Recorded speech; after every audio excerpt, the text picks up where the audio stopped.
My beautiful, strong Rams. To save some time, I already shuffled the cards and laid them out. I'm using a Celtic 10 card spread that allows me to look at past, present, and future influences for the week. And as always, I'll be teaching the tarot through each card so you not only receive your message, but you start to grow your own intuitive relationship with the cards, because that is what this channel is all about, using tarot for our betterment and our benefit. And the benefit this week is to believe in yourself, Aries. Believe in yourself, believe in yourself.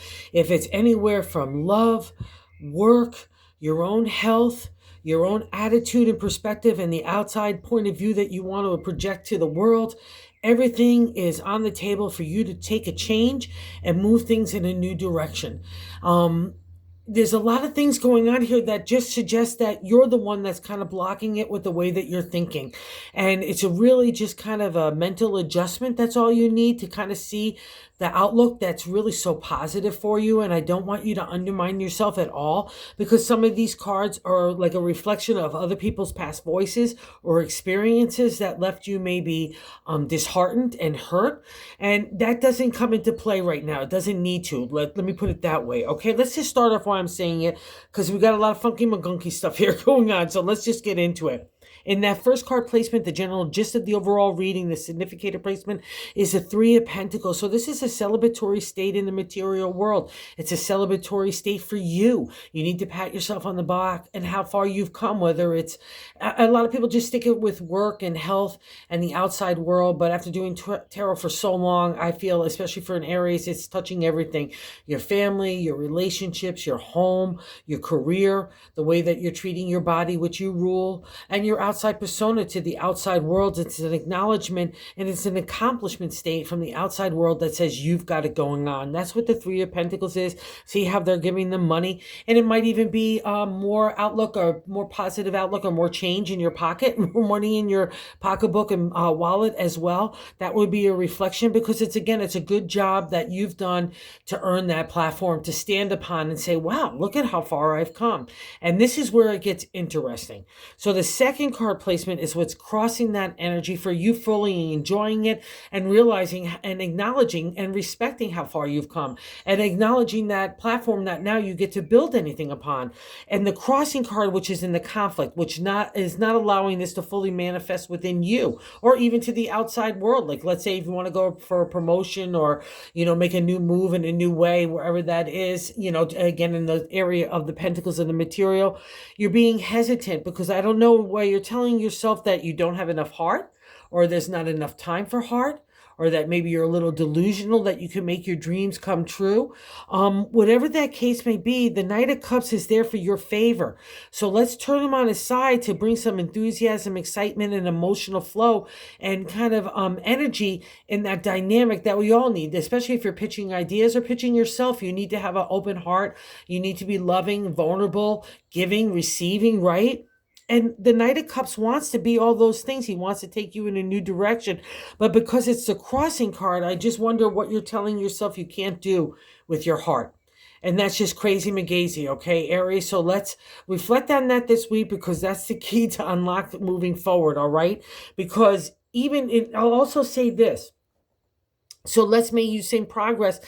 And some of this progress is in a new way of you thinking, and maybe even doing things that break tradition, even habits, old ways, old addictions, old ways of doing things, even sexually. Okay, so don't hold yourself back anywhere. And the reason why I say that is I've just got to hop around a little bit, because in the seventh card placement, the way that we're feeling about ourselves, in addition to the first card, that Three of Pentacles, is the major arcana card, the Hierophant, the priest, the teacher, the mentor, the healer. But he's also religion, tradition, things that could get really rigid and keep us bound in. So let's say, you have like you've been doing a business forever, and you want to explore new things, or you say yourself you don't have enough time for love, or you can't allow your heart to get involved into stuff, or you're just being, like I said, delusional in your prospects of what you can make manifest in the real world. And I'm going to poo-poo that. Okay, Aries, I'm just going to call BS on that because it's not true. Aries is one of the most dynamic, energetic fire signs, just signs in the zodiac as well. You rule the wands too, that creative energy of imagination, inspiration, and now it's getting kind of blended with your heart. So I don't want you to block it, especially doing things in an old way that never serve you. And the reason why I really need to validate that is in the ninth card position is our hopes and fears, and I have the devil there. So another major arcana card, and when major arcana cards appear, we're reaching for a higher consciousness, inner knowledge, to understand, have a different perspective about a situation and people in ourselves. And it's also too like it's a life lesson that's manifesting. And the Hierophant is a present day card when I see it, as well as the devil.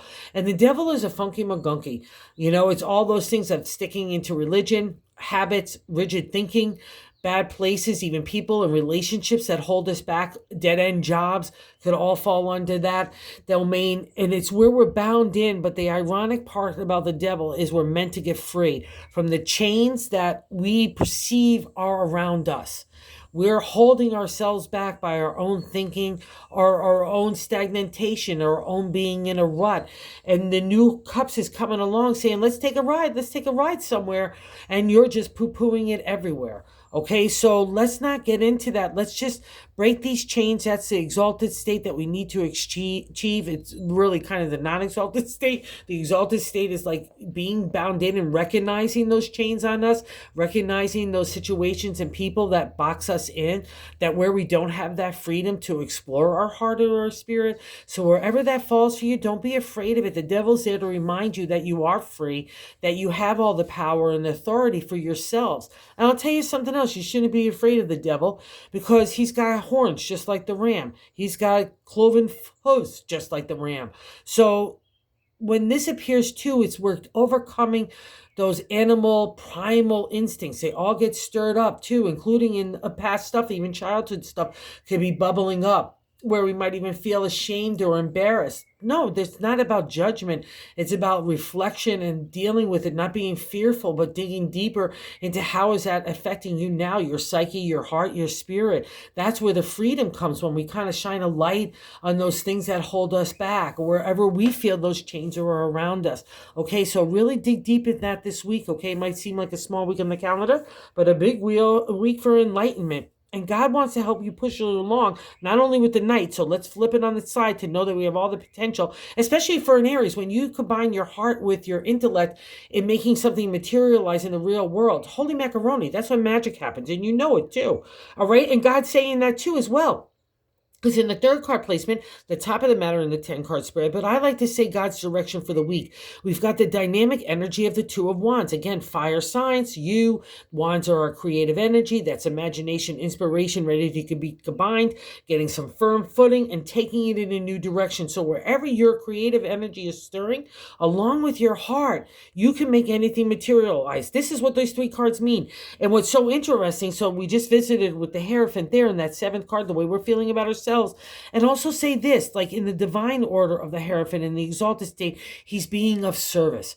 He's taking the universal message of God and making it a material reality. And it doesn't matter if it's just a smile and a nice word on your lips for other people, and including your own narrative, or doing things literally of service, and being of service, or using like the arts as service. Let's say you're into poetry or writing or art, whatever that medium is for, just like I said, a sunny personality is being of service as well. And that would be of the combination. Let it shine. Let all these things combine for you, because we see the Hierophant here in that cave. And the cave represents enlightenment, getting to truths, getting to inner truths and outer truths, right? We're not going to be cluttered by the outside output from other people. We're coming just to connection to God. And remember, that's what that divine light is around the Hierophant. I take that universal message of God and I make it a material reality. So whatever that's calling for you, God's saying, I'm done with you now with those material. And and emotional and spiritual maturity lessons that you had to go through. That's really kind of the trio here. And now you're emerging. God has equipped you with imagination and inspiration. How are you going to use it, Aries? Okay? And what's really interesting here, too, maybe this gives you a clue as to why that's a little stagnation and hesitation in your way. In the fourth card position, the base of the matter, and the 10 card spread, I like to say the gut feeling. Oh, 4-4. We have the Four of Cups. 4 represents the firm foundation in the area of the heart now. Emotional flow, love, feeling, our psychic ability, intuition, even dream world all comes under the domain of the cups, right? And see, all your cups are there, so you got that solid footing in the area of the heart. So don't be afraid to take a ride with the knight and apply it to your creative energy to make it a material reality, because you got props about you. You already have skill sets and acknowledgement from the outside world that you've got something going on. And the Four of Cups in the exalted state is that firm foundation. You're recognizing it, you're respecting it, and you're going to build upon it, right? For the what you want of your heart and your identity for that heart. But the downfall in the Four of Cups in my deck is chitter chatter, gossip, input from other people.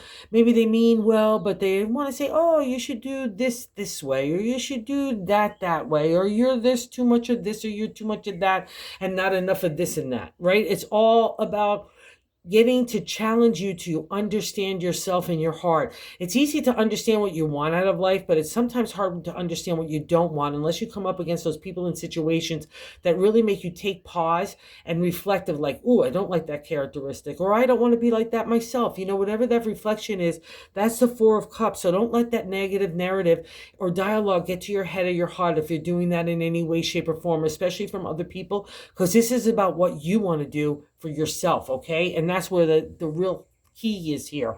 And I think you know this as well, because in the fifth card placement is what's leaving your life. It's the Six of Pentacles, a celebratory state, 369 in numerology and tarot. It's a pause state to kind of pat yourself on the back and see how far you've come. And again, we're getting this reflection in the Pentacles, but it's also the gift of money, the exchange of money, the giving and receiving of money in the domain of the material. So, and I'll also say giving in just anything material, even including sweat equity, that exchange, an understanding that needs to be a balance, that it needs to be, again, respected. If someone's helping you, you know, or you're helping them, there needs to be an equality exchange and a respect that's peer-to-peer, right? That's a reflection of the six, and you've learned that, and now you get to apply it in a new way, which is really beautiful, because as we move into that six of the present day of what's happening in that placement is the Ace of Pentacles, is the upsurge of energy and the opportunity, the potential in the area of the material. It's really wonderful because you're coming in calm seas in the background. You see those mountaintops.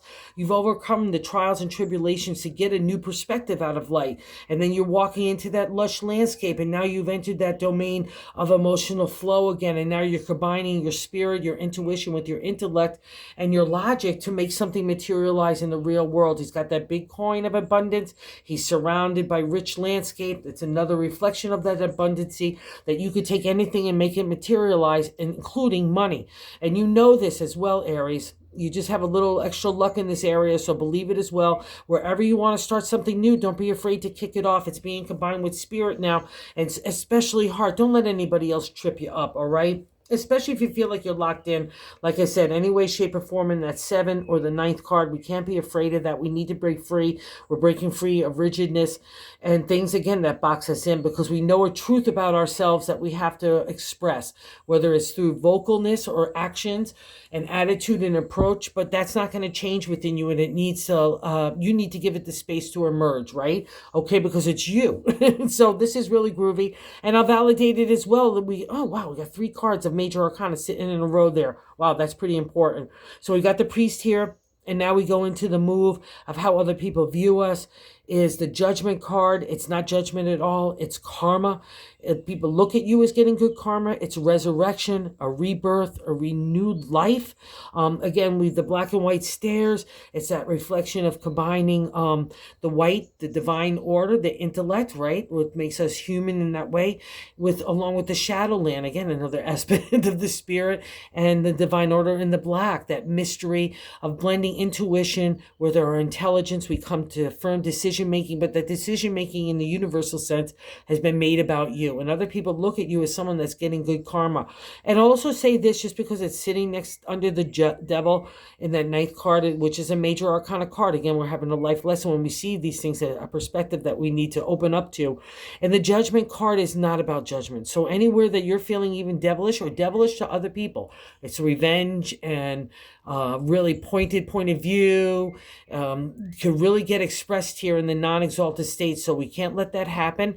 So let people see you as rejuvenated and resurrected in a really beautiful way and going to get the good karma and breaking free. So again, it's by leading by example. And in both these also states of these, the devil and the Hierophant, that would be an affirmation in those cards as well, because when we reach that exalted state, we want to live by example in our character, our freedom too as well, our own identity and being who we are and living that way. So let's not be fearful in any way. Other people look at you as an extra dose of stardust here with that judgment card. And it's not judging at all, so it's just really beautiful. So just go with the flow here and let it break that anywhere stranglehold, because other people look at you as a powerful entity. And I'll say this too, as at the end of the day, you're a powerful entity, because as we move out of that ninth card position of hopes and fears, we come into the outcome card, the Ace of Swords. That's like you with your intelligence, your identity, your thought, the way you want to vocalize and communicate it. Your analytical thinking strategy gets enhanced as well. And the Ace comes forth saying, da, da, da, da, da. Here I come with your, just like the Ace of Pentacles, it's a potential and opportunity in the area of the domain of the thought. But what's really beautiful about the Ace, it's like a new kind of energy. But I find it's new energy after tough times. Anytime, like you see the mountainscape in the background, you had to overcome those mountains. That's how you've gotten to this strong, solid, flat plateau. And that's that inner consciousness that you're reaching for, that understanding through higher consciousness of who you are, who your identity is, and how you want to be as your character, your integrity, your ethics, your ego, your pride. All that kind of gets into check as well, gets into balance. I have that double-edged sword by I could cut away to the real truth of a matter. I have that kind of reflective attitude and ability, but I also could deliver things with a soft heart, compassion, and understanding and gratefulness. A perspective that you come from encountering those mountains. You get all different viewpoints. And that's kind of makes us overall better people, right? And that's what's happening for you. So believe in this. I know you do as well, Aries. You like to believe in yourself, so do so. Don't let anything undermine that authority in your mind or your heart. And I'm going to validate that as well in the bonus card. We have the Queen of Pentacles here, the Queen of the Material. She's abundancy. She's money. She's lush landscapes. She's planting her ideas constantly for a harvest of tomorrow. She believes in that potential. She believes in her inner confidence. She's giving. She's grateful. She's compassionate. Again, it's the exalted state that an Aries needs to strive for. It's giving and everything else like that. So again, it's a reflection of who you are. So if you're having any doubt that you're being delusional in the area of the Pentacles, especially, no, don't. Again, you're tripping yourself up. You're not being productive. You're not being creative. And if you're saying that to your heart especially, let's cut that out, Aries, because that's totally counterproductive, especially what this week offers in deep reflection to move forward in a whole new way. These are kind of karma cards. So, and you don't get to that unless you've been a good egg and good intention. You're trying your very best. And that's all that God in the universe asked for. And there's a reward for that. So let's go get it. Okay, so thank you for visiting the channel. Thank you for watching, everybody. My Ram friends, I so appreciate it. And anybody that subscribed, I so appreciate that as well. Thank you. And if you haven't subscribed and you like the content, if you would consider doing so, because we're trying to grow the tarot, the channel to grow tarot to other people, because it's such a great cool tool that anyone could use. Thanks so much, guys.